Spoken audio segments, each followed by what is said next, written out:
Hey everybody, it's world-famous comedian Tom Papa. Make sure you go to tompapa.com for my upcoming tour dates and follow me on Facebook and Twitter at Tom Papa so we can be even better friends.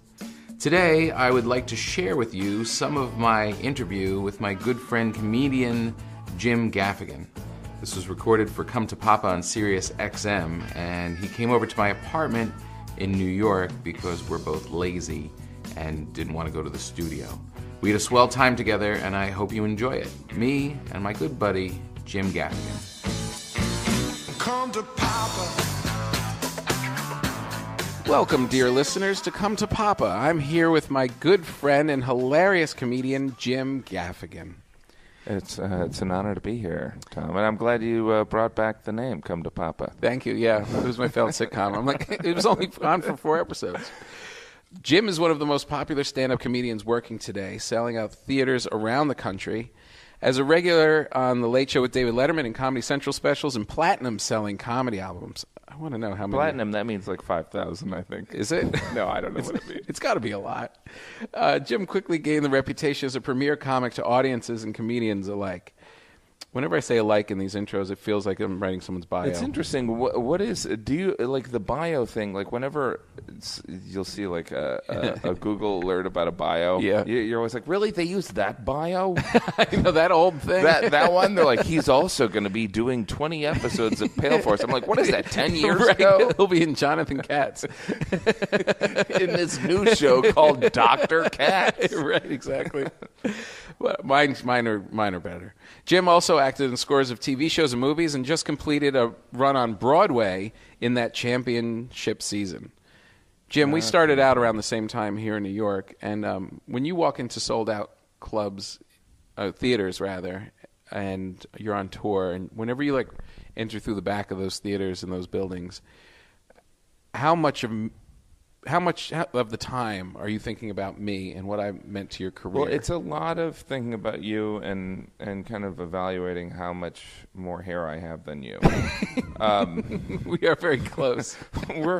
Are you at the hat stage where you have to wear a hat? You know what? You came in today. I think you've got wearing some of the Italian in there. I have a whole bunch of hats. You got that Northern Italian. You got to go hat, and then there's the baseball cap. Not to say that I'm not white trash and a child, but I made the switch from baseball cap to the I'm not John McEnroe's great grandfather, but I could look like it. I do the same thing. I did the same thing. I was baseball cap forever, and now I'm just fancy hats. Well, there's also baseball caps. Baseball caps are just way too much of a conversation piece. Right, exactly. It's like Yankees. How'd they do today? I have no idea. I have no idea. I'm just losing my hair. Hey, Yankees. And then I did the Dennis Leary, the I Love Boston show. Oh, right. Where they give you all this Boston gear, and I was like, hey, a hat that actually fits my gigantic melon. But it was a Boston Bruins one, and far too much conversations about it hockey in New York City. It's like, I don't play hockey. I don't know. And they're like, why are you wearing the hat? I like the hats. And, I wear the fedoras and stuff in the winter. Yes. You can pull that off. Yeah, I really like them. You could. Maybe. You just have to kind of just start doing it. If I was in the role of Tip O'Neill, I don't know. Clint Eastwood was just filming Hoover. Yes. And I was like, well, they've got to cast me because I wear those hats all the time. Right. Thinking like the casting guy's going to know that. But when I walked in, I didn't just throw it on my head. Clint Eastwood is more productive in his 80s than I've ever been in my life. It's like, no. It's like, I'm 83. I just completed 3 films. And I'm writing 2 more. El Camino. What's that? And I'm writing the song for all of them. And then I'll sing it. And I'll have my son arrange the music. He's a pain in the ass. I put my daughter in a couple films. Now, you're friends with Clint Eastwood, aren't you? We're not really friends. I thought we were. I did a charity thing in Sun Valley, and he was in the audience. Because you got me a gig from that, didn't you? Yes. Did I? Because he owns a country club, right? Right. He owns, yeah. Oh, no, you mean the one at Bacara? Not Bacara. He owns like a golf course. A golf course, Tehama. Tehama or Yeah, something. Yeah. it's like, and I was like, wow, well, obviously Clint Eastwood's not going to be here. So I was sitting in the office because, when you're a comedian, you always get there and your room's not ready. So you're like, you can just sit here like a schmuck for 4 hours. Right. And so I was sitting there furious. And which I am most of the time, Right. And In Carmel, and Clint Eastwood walks in, and like I just told the lady, I'm like, look, I've been traveling all day. If I could just go in hey Clint, how you doing? Yeah. And I was like, I'm never gonna be cast in one of his movies. The toughest man in the world walks in as you're like, I'm really tired. I'm tired. Is there a coffee maker in my room? Gee whiz! Oh, I need to nap before I tell my jokes. I need to nap. Is there a problem? No. Hey, Are you the show? Are you the comedian? He took me up there to do a couple gigs for his wife's charity, and then he took me up there.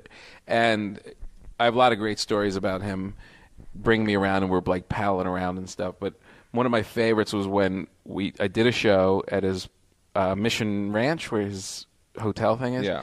And is that where you did it? Was it there? I think so. And it's the show's over. It's all dark, and he's a little piano bar next door where he plays piano, and there's a restaurant and stuff. And they said the restaurant's closed. I said, well, can I get some food somewhere? And then Clint comes over. Is there a problem? I'm like, yeah, I just want to get some food. He's like, oh, I'll have him open the kitchen for you. So we go walking across. This is like my best showbiz moment ever. Yeah. We're walking across the cinder driveway, just me and Clint, just like cowboys, like in the cinders. And he says to me, you know that joke you tell about drooling at night on our pillows and how our pillows look like a Civil War bandage? I'm like, yeah. I think about that every night. I was like, oh, forget it. I can retire now. Wow. And then he made you dinner. And then they're going to say, and then he made love to you. Yeah, then he made me dinner and sang at the piano. That's amazing. It is amazing. Did you have a good time doing that gig? The Clint gig? The Clint gig? I love corporate events. I do too. Because they're just an exuberant or a gigantic amount of money. Right. And it always feels like you're entertaining people that have been in like a business school prison where they haven't been entertained.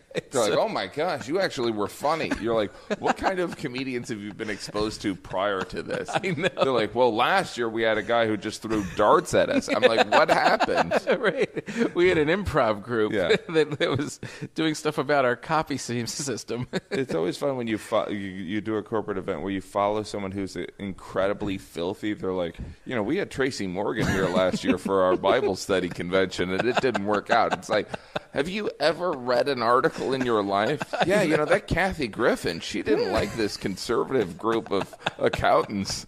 I know. It's really true. Who's booking this? They don't even evaluate you on whether you did a good job or not at the end. They're just like, oh, God, you didn't drop F-bombs the whole time. Thank God you weren't anti-Asian. You're like, right. who are you hiring for these? I know. They are really fun gigs. And all you have to do is come out, because they're so locked into their little business. If you come out and say anything, like you make fun of their name tags, and they're just like, whoa, he said it. We all thought it. He did it. He would be crazy in the lunchroom. Right. Yeah. So congratulations on your new baby. Thank you. Number 4. Oh, my God. Holy cow. Yeah. I can't believe it. 4. But, it so is strong. It's provided some material, but... Are you writing more about them? I'm writing. I'm changing my name to Ray Romano. And these kids are hard. No, but how can they not? I mean, they just it's such chaos, and you don't have time to think about anything outside of that. Right. Really. 4. What made you go for a 4? I don't know. You just like the big tribe. You didn't grow up. I'm one of 6. Oh, you are. And my wife's one of 9. And we have a 2-bedroom, so it made sense. I don't know. It's like we've always been open to babies, and but it's one of those things where I am thrilled. You know, he's a great guy, but everything's fine except for I'm just a little terrified. I don't want to be poor. That's my whole thing. Poor is and bad. I don't want my kids to be like, yeah, you can't do soccer camp because I can't afford it. You know what I mean? Right. Or we're to afford everything, you just have to be gone all the time. Right. Right. Or, do something I don't want to do. Yeah. Like be nice to people. Right. Be polite. I'll go do a corporate gig and you'll be in the audience. Yeah, I had to support my kids. I'm now at accountants. No, so there is something, I think it's expensive for children. It's expensive, and I think comedians, we kind of aspire a certain amount of freedom and a nomadic lifestyle, and there's an enormous amount of responsibility. And I'm somebody who, oops, forgot to brush my teeth, and now I'm in charge of feeding people, like 4 of them. See, like when you have 2, your wife can handle your 2 daughters, and it's fine. Yeah. Totally. My wife can, she could probably handle 4, but not at this point. Right. Not with a baby. So even with help, I'm contributing way too much. I'm helping way too much. I know. I have to admit, when we were deciding, do we keep going after 2, it was like, if we have 1 more, it's going to start coming into my side of the responsibility. Yes. I'm like, let me just keep it at this because it seems manageable. It's hard. It's particularly if you want them to do things like camp. And then you got to go drop them off everywhere. You got to drop them off. You got to pick them up. You got to. Then I end up thinking of things why I don't have to pick them up. It's like I'm doing this interview with Tom Papa, so I can't do that. Yeah, no, it is. It becomes like a battle of time and energy and guilt. And guilt. Yeah. Like, all right, I could stay up writing.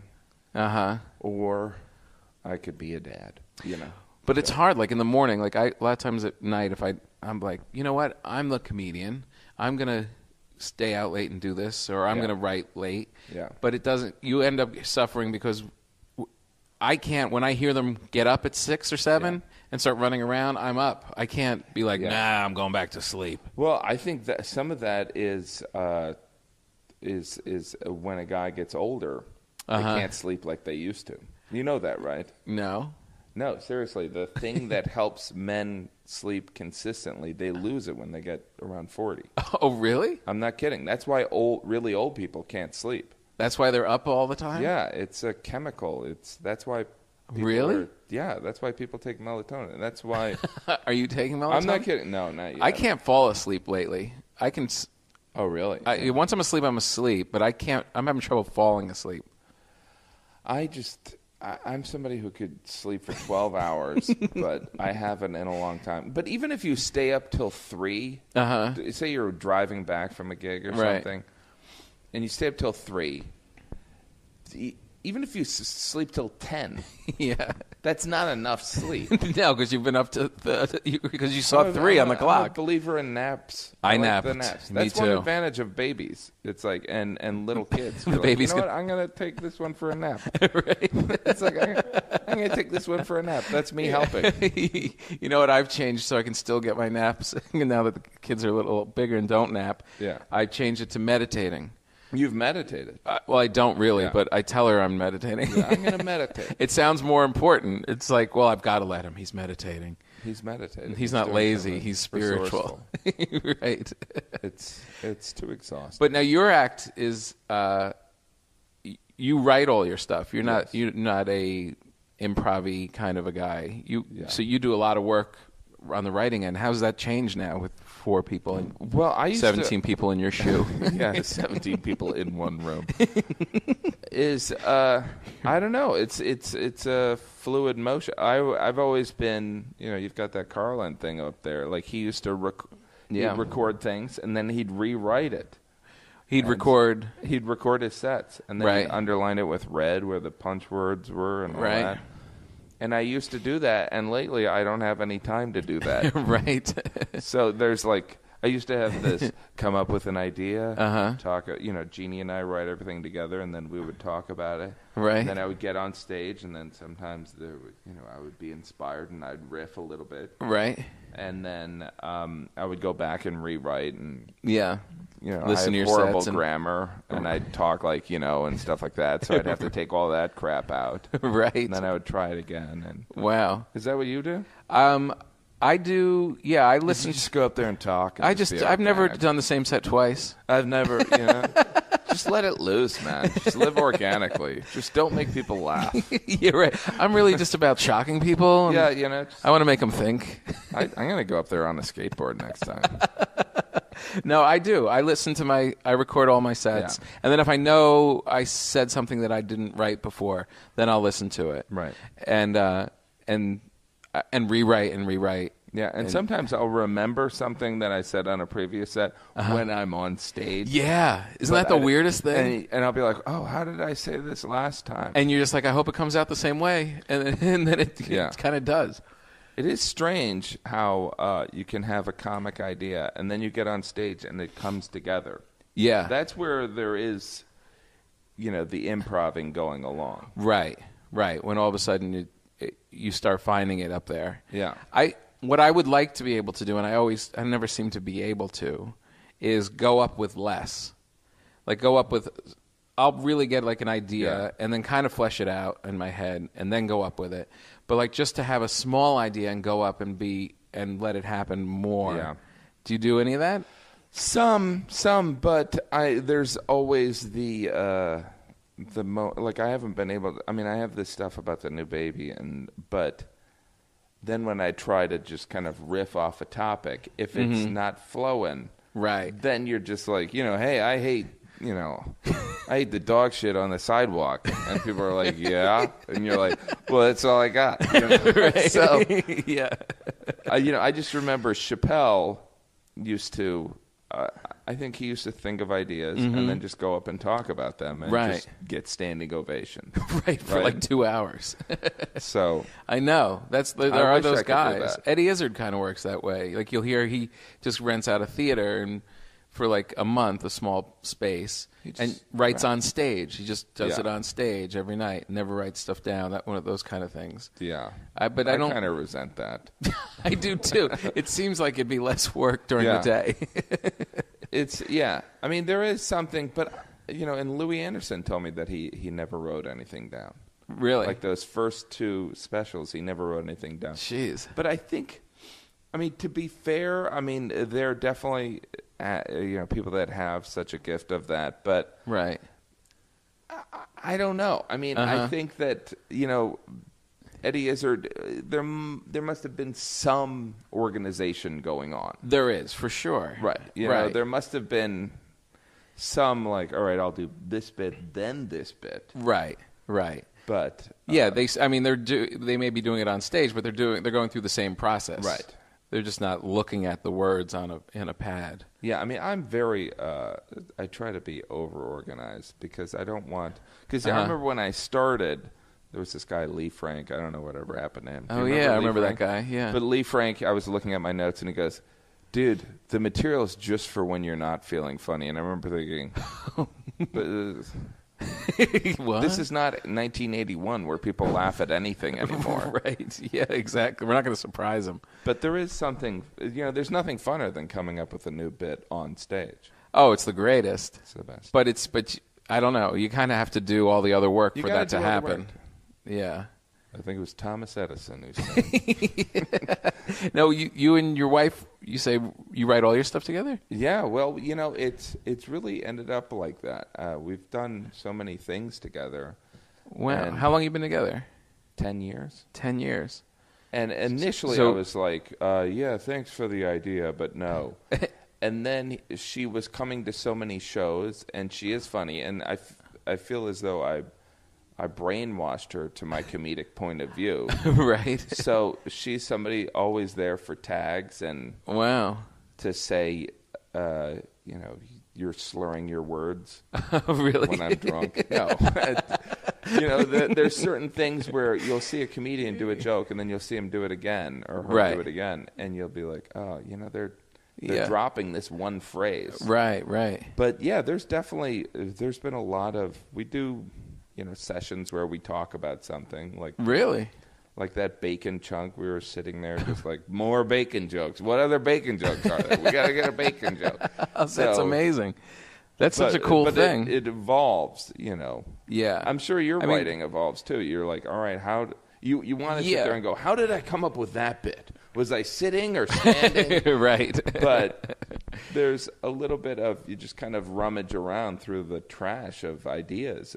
But to have another person do that, I mean. It's great. Well, your wife is a comedian. My wife's a comedian, and we kind of reached the opposite point where I would say something that I knew was funny.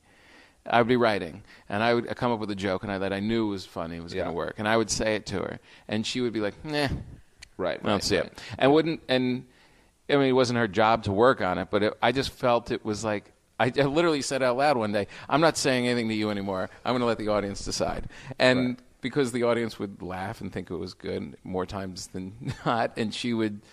If I listened to her, I never would have gotten to the stage. So it almost got to, and she's really funny. Like if I'm doing a set, she can come and like if I'm getting ready for Letterman or whatever, she'll come in then. Yeah. But as a working process, it's very strange. It is. I mean, believe me, there's plenty of arguments. There's plenty of Jim, that's not funny, and I'm like, nah, it'll work. You know, it's right. She'll say like. There's no logic behind that, and I said the logic is that it's funny just because it's absurd, right? And so then when you start tearing comedy apart, then it's really bad. Anyway, so. Yeah, but that is such a cool. I mean, because I love when you're around a comedian that likes to talk about jokes. Yeah, you know, and like I'm working on this, and you kind of go back and forth. So to have that in your house all the time. It's got to be pretty cool. It is.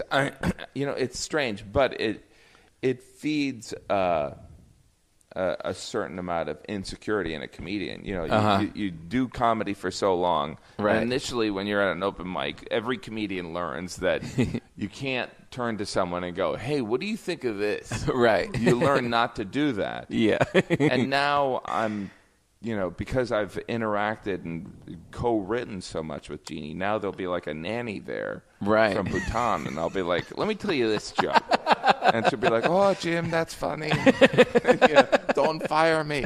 You know, so you want me to say it's funny?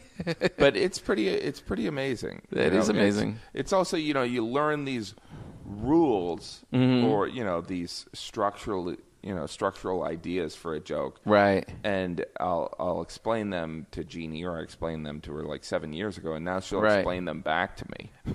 Oh, really? She'll be like, well, you can't do that. Why don't you just invert it? And I'm like, you're right. That's pretty amazing. It's good. That's amazing. What's so great about your act is that you have such signature stuff. Like you have bits that really, really resonate with people and stuck around. It's not like, oh, Jim's just funny. And ended my career. And ended your career. If I was Lipton doing the Actors Studio, it'd be like, and then Hot Pockets. Is it a constant quest to get back to Hot Pockets? It's a blessing and a curse. Is it? It really is. Really? It's opened a lot of doors, I think. Yeah, it was huge. And allowed me to do theaters, I think. It was a big influence in that. Right. But it's also, my Twitter feed. Every other comment is Hot Pockets. It's like, hey, it's your birthday. Have a Hot Pocket. I did this video with Todd Glass where he played the Hot Pocket person that just says Hot Pocket to me all the time. Right. Which I thought was funny. And we did that like 2 years ago. And so there's a certain point where Jeannie and I are like, well, hey, it's, we refer to it as Hot Pocket. It's like if we're at a 4th of July thing. Yeah. And people are going to start coming up to me going, hey, are you the Hot Pocket guy? Hot Pocket? I'll say it's a little Hot Pocket here. So, but it's the room is Hot Pocket. Yeah, there's too many Hot Pocket hanger-ons. It's strange because there's also it's so funny. You've done specials. You do a special and you want to move on. Right. And then part of me is like, well, what's the, I do an encore, I do the Hot Pocket thing. Right. But there is a piece of me that dies every time I do the joke. Your encore is always Hot Pocket? Yeah, I mean, really? Right now. And it's so weird because I'm on, I don't know what hour this is, but it's been a new hour for like a year, right? And then I'll end with Hot Pockets, and then people will, go on Twitter or Facebook, and they go, it was a lot of new material, but he mixed in some old stuff, and I'm like, it was all new material except for the Hot Pocket thing. Which you made me do. Yes. So... That's funny. It's strange. It really is strange. Yeah, it is flattering. I mean, that's like a hit song. It's very flattering. Yeah. It's a lot of luck. Yeah. You could just get a bit, and it just kind of it just covers a lot of demographics. Right. And it's weird. It just hit it. Yeah. Yeah, and sometimes people people will treat me like other people in the entertainment industry or comedians will treat it as if that it was part of some grand evil plan. Well, you got the Hot Pocket thing. And I'll be like, what do you mean I got the Hot Pocket thing? Right. Like I'm like a scientist. Well, if I figure out what their dietary habits are. Put it in joke form. Put it in joke form. I'll rule Add a the silly world. voice. Make a comment on the jingle. Bing, bing. Yeah. We've solved the problem. As if you're just not doing that now with another topic. Yeah. Right. I remember when I was at Caroline's a million years ago, and Vic Henley was emceeing, and I first did some of the Hot Pockets jokes, and I got off stage, and I was like, and Vic was like, that's funny, man. Right. And I go, but Vic, you and I are white trash. We're the only ones that even know what Hot Pockets is. Like it used to be where it was a joke that didn't work in New York. Really? Yeah, because people in New York were like, we're not going to eat Hot Pockets. Right. But now it's everywhere. That's amazing. Yeah. Did the Hot Pockets people like you? Yeah, I mean, they really liked it. They used to have people, they would have a guy dressed like a Hot Pocket outside of theater shows, passing out coupons.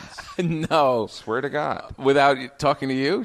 Without talking to me. They would just so show up? Then people thought that it was my idea. Oh. So we had to tell them to not do that anymore. Please. I'd love to be in that little board meeting. Here, I have an idea. Let's dress Don up. Well, someone sent me an email saying that they did a survey of whether the Hot Pocket thing made people want to buy Hot Pockets or not. And this person was like, I was part of the survey. And I've gotten like secret emails from like assistant brand managers going, really? I mean, now I don't get emails because people are crazy. And did it help them? Did it? I think it did. The result was people were eating more Hot because Pockets. it's Hot Pockets are not caviar. It's just something to feed your face, right? Right. Hot Pockets, holy cow! Yeah, it's brutal. I always talk about this when we're just kind of hanging. Whenever I see you, because I love the days when we were first starting out here in New York, and especially that Del Soma's, that Italian restaurant where it was in the theater district. Remember, it was like the theater district, and then we went downstairs, and there was like this. There was like a Sam Brown used to run it, and there was that glittery like cabaret room curtain, and we did like for one summer we did like shows there like for like a month straight. Yeah, and it was me, you, Geraldo, Sam Brown, sometimes Sandy Marks. Do you don't remember these shows? It's amazing because I have no recollection. That's so funny. But I remember. I mean, it's weird living in New York because you'll be walking by with your kids from a park and you'll be like, oh, Christ, I performed in that Mexican restaurant when I was 23. Right. I think I didn't start till I was 26, but I'll be like, I performed in that restaurant. Right. There's so many nooks so and many crannies. tiny places. But I always remember that early, and I have a clear memory from that Del Soma's, one night at Del Soma's. And I always tell people about this because it really I think it says a lot about you as an artist, because we were just all young starting, and I was like screaming my jokes, and I would like kind of like lunge and scream, and I just didn't want to hear any silence, and everyone was like just trying to kill. It was just like, how do we just kill? And I remember you up on stage at Del Soma's, and you were just bombing. Yeah. And you're just kind of like looking down, and you're doing a little bit of your commenting in your quiet voice on your jokes. Yeah. And you're just making like weird noises. It wasn't really fleshed out at all. And you're just kind of like making weird noise and kind of looking down and doing your own thing. And Geraldo and I were just laughing hysterically. We just thought you were so funny, and the audience had no clue what was going on. And I always remember, like, a lot of comedians would go through that kind of experience and be like, "Well, I'm not doing that anymore because it's." But you really believed in what you're. I don't know if you were conscious of it, but it seemed to me like you always just believed in what you were doing, and it's almost like the audience came to you rather than you going to the audience. Does that make sense? Yeah, I mean, maybe. Yeah, I mean, it's strange because I think, when you look back on those days of, Geraldo and, Sam Brown. I mean, I don't know what Sam Brown's doing now, but I saw him. Is he still muscular? A little. And I just remember thinking, I remember when I started, I had no expectation. Like, I just wanted to do stand-up on Letterman. Like, I wanted to, I was like, I'll just get on Letterman. Yeah. And there was, and everyone was, we were all kind of figuring out our styles. And, my Jeannie showed me, I have these videotapes. She said that in one, I was smoking. And I was doing like a 5-minute set, and I would go up smoking. And I look even more white bread than I do now. Right. And she said it was just so surreal to see this guy in khakis smoking with these horribly ugly glasses. And I remember the glasses. Still with kind of a whiny Midwestern voice going. But I think the influence of Attell was so strong that it would be like, I was jerking off last night. And she just said it was so strange to see me smoking and the words coming out of me that just didn't fit my point of view whatsoever. So there is something of how you end up with the style. Like, you seem like, I mean, I always imagine you pretty consistent, but then you say, you were yelling at one point. Oh, I had tight jeans, and I was 30 pounds heavier. I had long curly hair, and I literally would do this thing where I would lunge like to the side. Like, I would actually bend one leg and kind of lunge my jokes. It was so bad. My friends saw a videotape of me, and they're like, "It looks like your crazy brother doing stand-up." And I would come up with beer. I would bring a You're up there for 5 minutes. You need a beer. That's right. Oh no, I wasn't consistent at all. There's just these stories of Jon Stewart walking on at the Cellar and immediately being good. Have you ever heard those stories?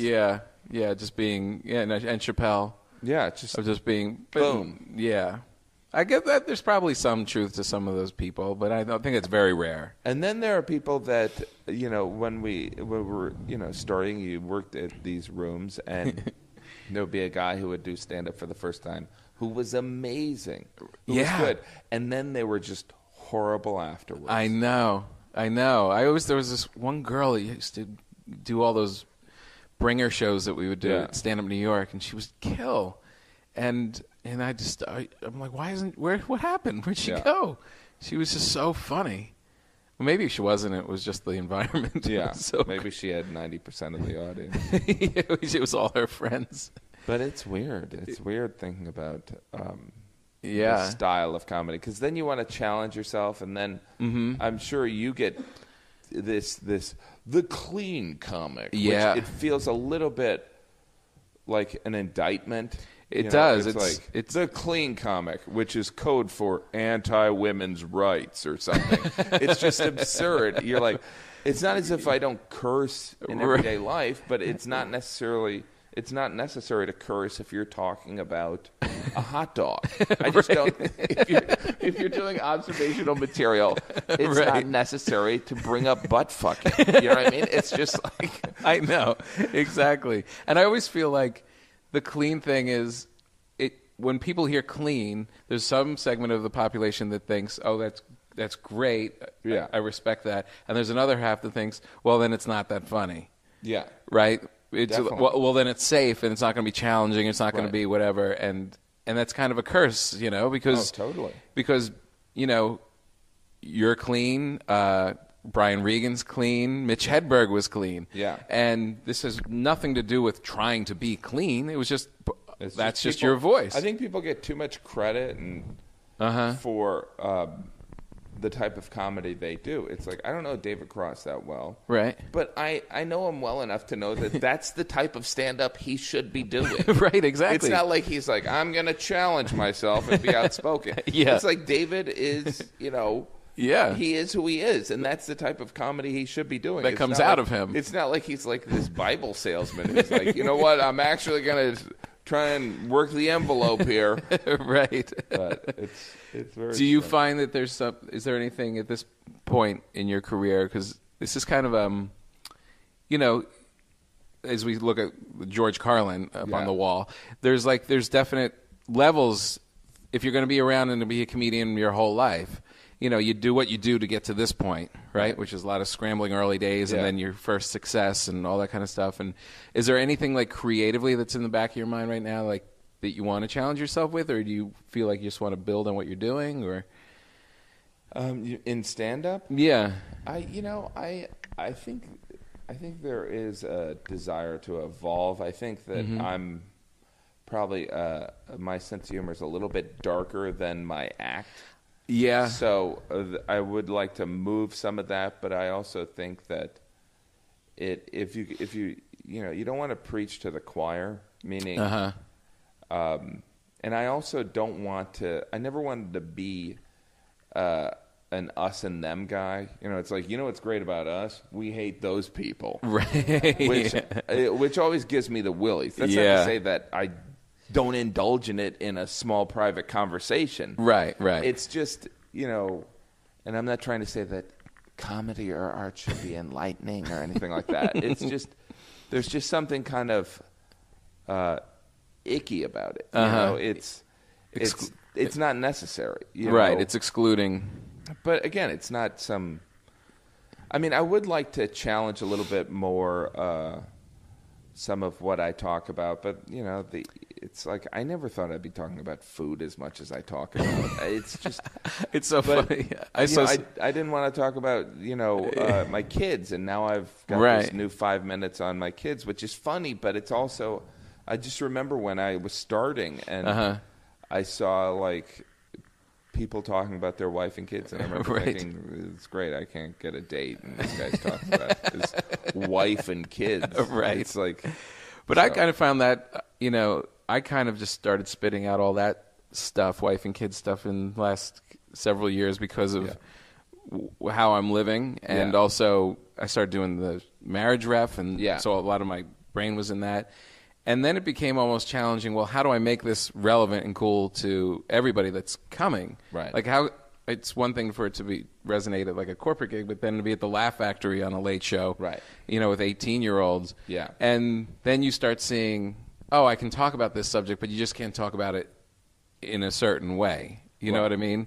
That you can't be the mom comic. Every couple of years, there's always, I'm a mom and it's hard. There's always a mom comic, like, moms, husbands are lazy and a pain in the ass. I'm a mom comic. Woo! Mom, my kids, mom. Right. Exactly. So. There's definitely a way to do it. But it's funny how many times you'll come back to the same subjects too, from even when you started. And I see it even like with comics, that are established, Cosby, Seinfeld, whatever. There's always like, you can find like early jokes of their career, and now like at 60 years old, they still touch on the same subjects. Yeah. I find that like you want to kind of break into other ground, but then you're like, but a fat joke is really pretty natural to me for some reason. It's strange. How was the Broadway thing? The Broadway thing was very interesting. It was very cool. It was. You look like such an actor when those promo shots. Theater. All these serious people. Yeah, and I know. Jim looking serious. I was like, wow. It was. But it's, I think everything is. I call everything in the entertainment business the Montreal effect. It's always. When you're a young comic, you're like, well, Montreal, that's where the Wizard of Oz lives, right?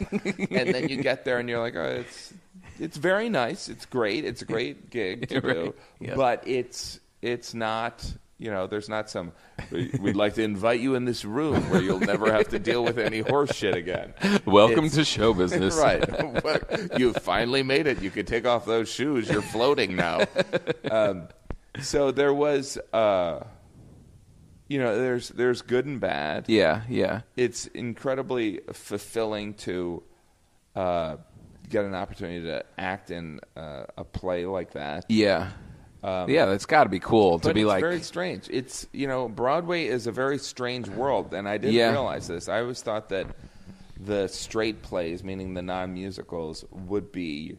I had the myth that I had was that everyone in the audience were going to be these intellectuals, right? They weren't going to wear top hats, but they were like, well, let's see. I just read Eugene O'Neill this afternoon, whereas it was.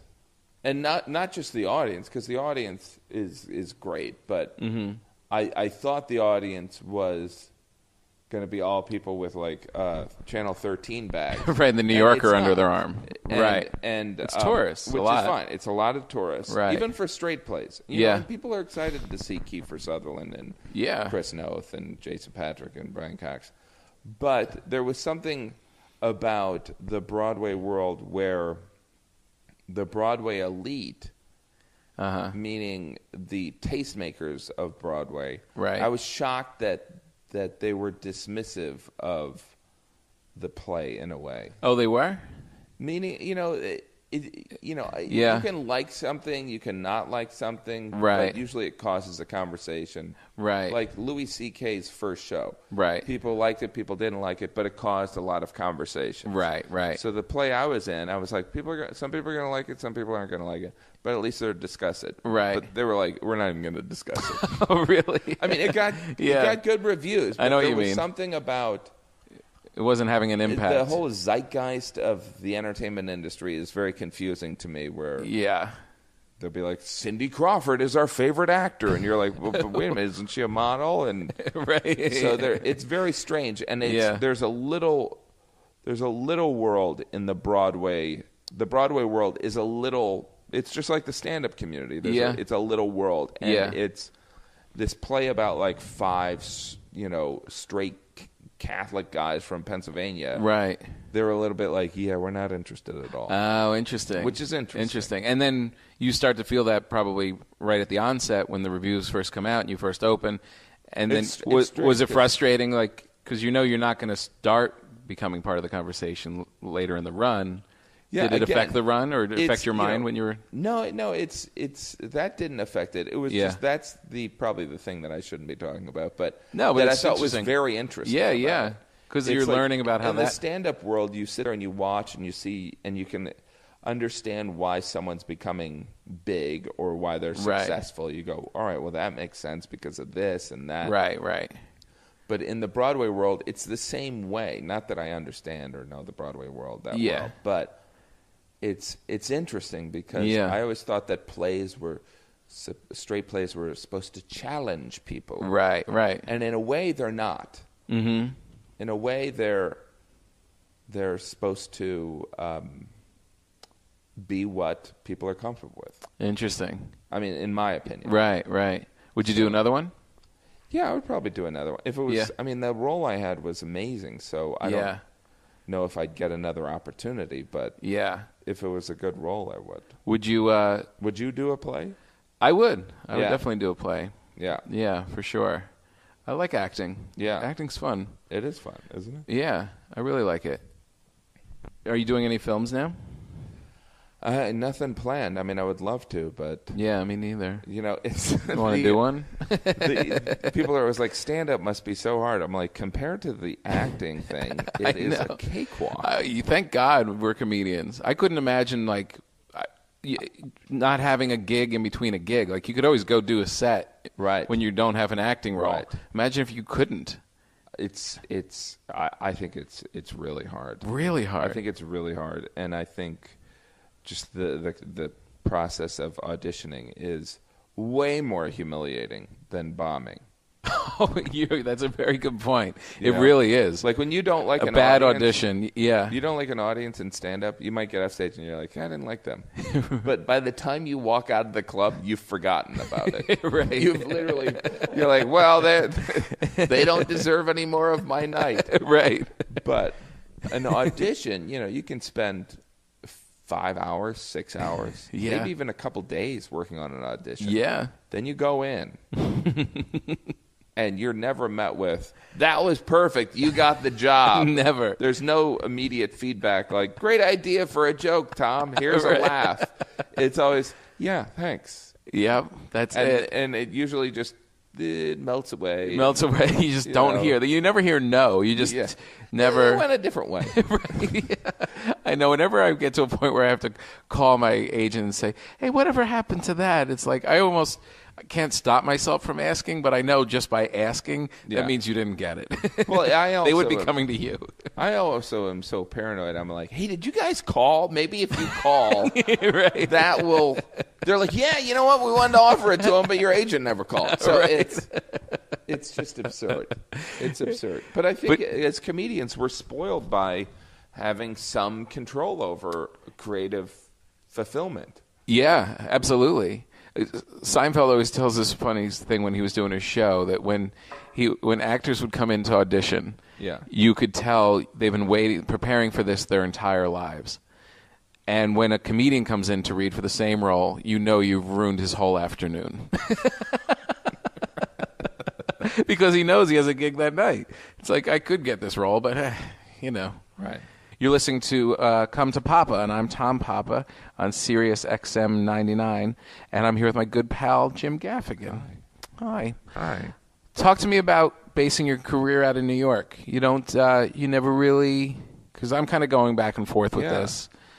I love New York, and I figure it's more difficult here, so why not do it here? Let me have 90% of all the work is in L.A. I have 4 kids. I live in a 2-bedroom. I don't know. I like the energy of New York. I feel when I'm in L.A., I lose some of my energy. Yeah, for sure. I feel I don't know. It's like some of my things about L.A. are, I don't like golf. Right. It's like the things that people are like, well, you can get up and you go jogging. I don't care about that. Right. It's like you can go to the beach. I'm like, no thanks.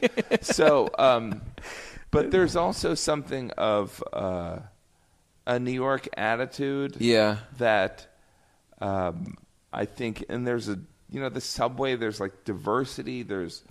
You can have friends that are not in the entertainment industry. I mean, I'm sure all these things you can find in LA, I'm sure. Yeah, I know. But I think LA, I go crazy. I do too. I don't, and it may be just a complete bias because we started our creative lives here. Yeah. And you got kind of used to working here or whatever.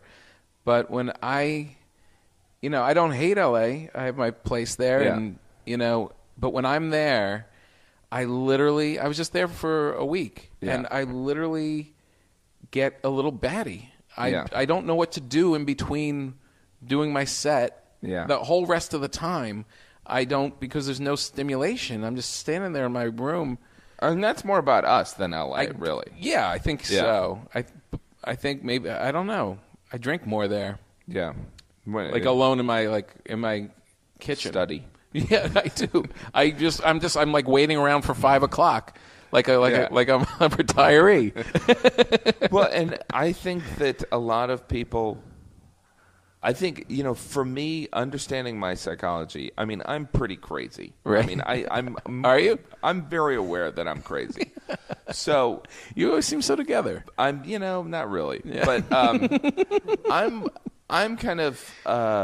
There's something about LA that is, there's a hierarchy built into the acting industry that, I mean, it exists in stand-up. Sure. I'm the beneficiary of some of that now. Right. But in acting, there is this false hierarchy, and, it's like there's a caste system, it's, you're a comedian, and comedians are, here, and then but if you're a really good looking comedian, you're here, and if you're like I mean, it's flattering when someone is impressed by me, but there's also in LA there's a little bit of like I just feel like I'm always being put in a level, and I know that's more me than them. No, but it's also a reflection, like, because you're feeling the same thing that I think agents and casting people are feeling as well. Yeah. And so I think it becomes a real thing. Yeah. I think that, if there's a role out there,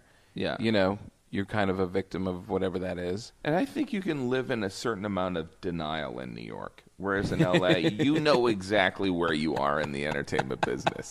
That's really funny. Do you know what I mean? I totally. Because you drive around LA, you're passing the studios. You know there are things being shot behind those walls. Right. And you're driving to a golf lesson.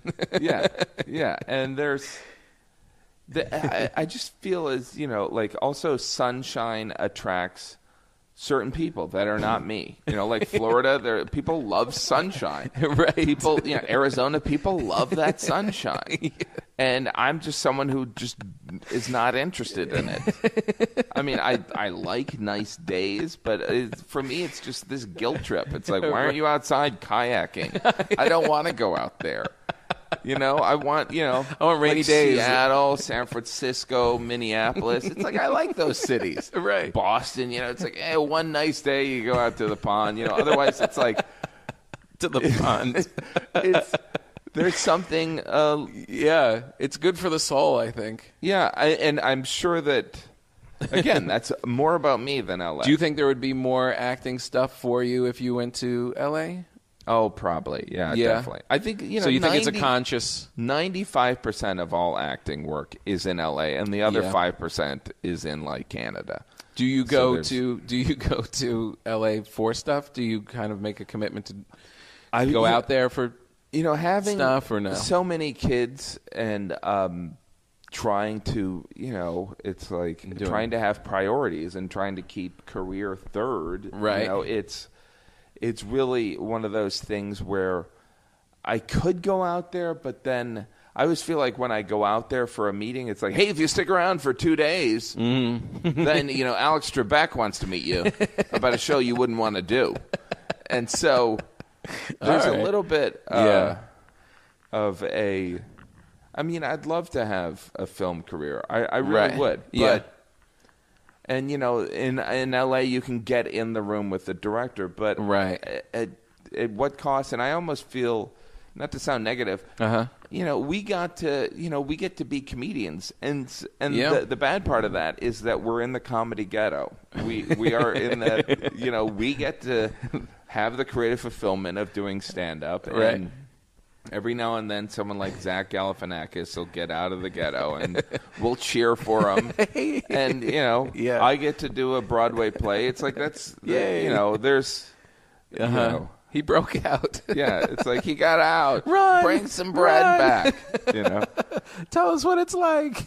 But I don't know. I mean, it's weird. So if you had a choice, New York or LA, because you also have to factor in your family too, right? What does Cynthia want? Yeah, I have to factor in the family too, and I think they're all cool with it. And Cynthia's great about it. She can go either way, and she came from New York, so. It's easier for her. The problem is when we're out there and raising a family, you realize how easy it is. Yeah. Because you have things like a normal-sized stove or a washer and dryer. Right. And you open a door and the kids play outside. And I mean, for her, that kind of work is so much easier there. Right, yeah. But I think, it's kind of in her soul also to be in the East Coast and stuff. And I just think creatively, if everything is going to come from stand-up, and this is the better place to be a comedian, I just feel more natural here, and it may be completely because, like we said, because we started here and got in that rhythm. Yeah, I'm not really sure. It's also wherever there's work. I'm shooting the show here in New York, so it's easy to like New York. Yeah, and if the show was in L.A. But it's also scary. What if you got a job that's shot in Vancouver? Which happens. There's a guy in our neighborhood who's in L.A. They moved to L.A. from Ohio. Yeah. He works on that show Psych. Yeah. And Tim, and he's for 6 seasons has been living in Vancouver while his wife is in L.A. And they commute, like they see each other on every other weekend, that kind of thing. See, I don't know. That doesn't make sense. It's crazy. Yeah. I mean, he never sees his kids. Yeah, I don't know if that's worth it. I know. I mean, that's not to say what could he do. Right. But for me, it's like I had this offer to do, 6 lines in a movie over, I think it was 8 weeks in Alaska. Jeez. And I was like, no.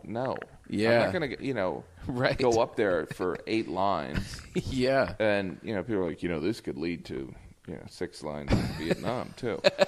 So it's like, and I'm like, but, 8 weeks away from my, my wife and kids, it's like, and thankfully I'm in the position to say no. Yeah, exactly. I mean, that's the cool thing. It's like when people say to you now, this could lead to blah, blah, blah. It's like, well, I've kind of have a pretty good career going. Yeah. I don't really, it's nice to not think that I have to take something so it's going to lead to something else. Yeah. You're kind of in a good space.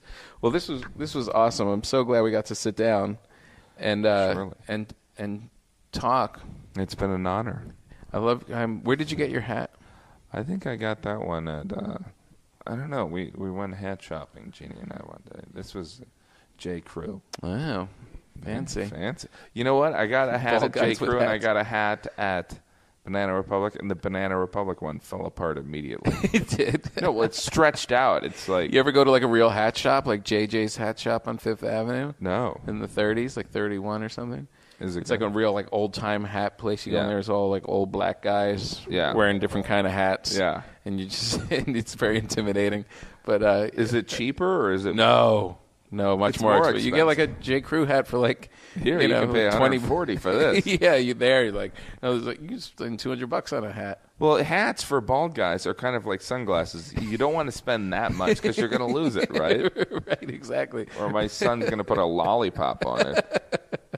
It's like I had these shoes for like a day, and there's like someone dripped a popsicle on it, and I'm like, why do I even bother? Yeah.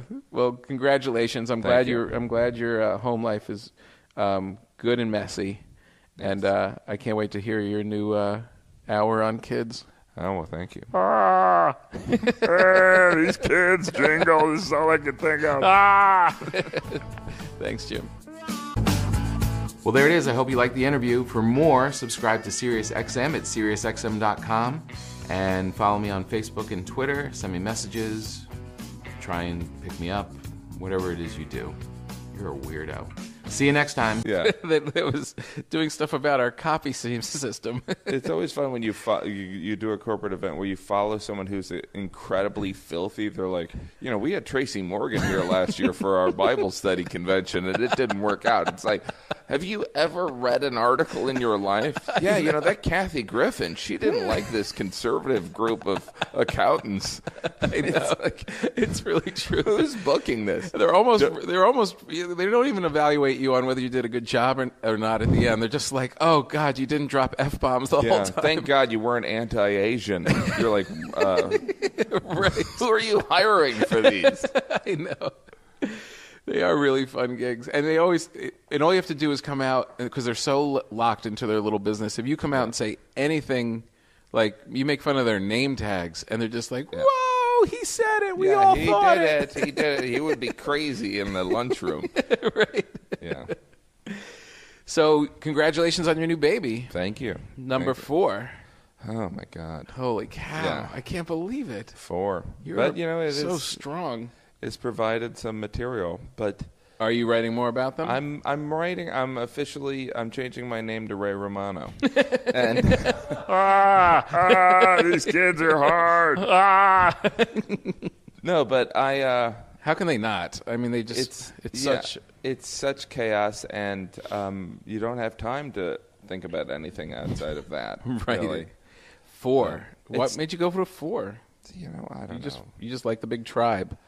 You didn't grow up. I'm one of 6. Oh, you are. And my wife's one of 9. And we have a no 2-bedroom, choice. so it made sense.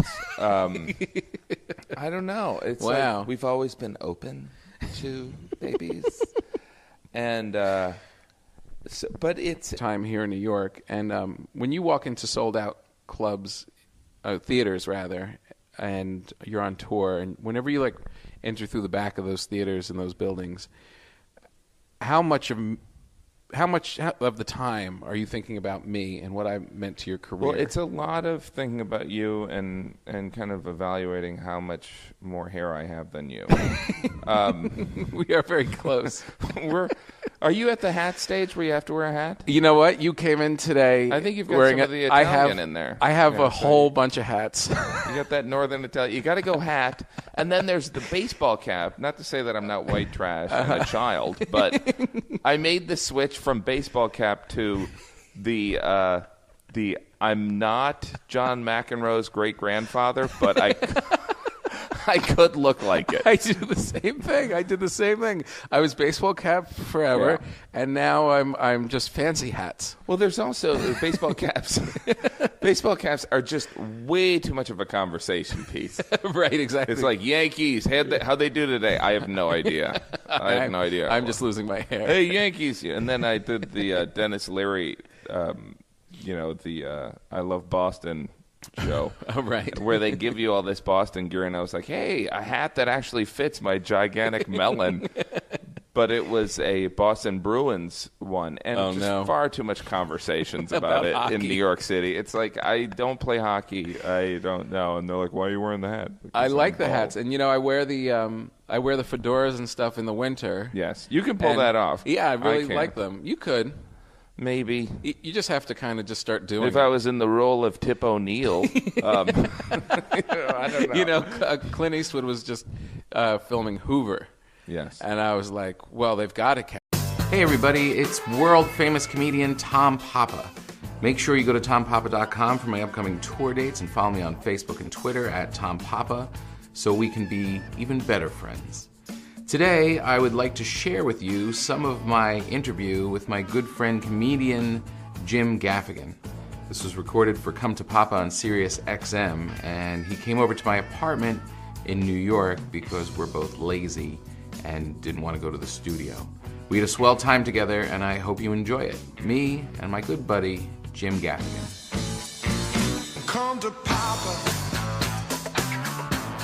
Welcome, dear listeners, to Come to Papa. I'm here with my good friend and hilarious comedian, Jim Gaffigan.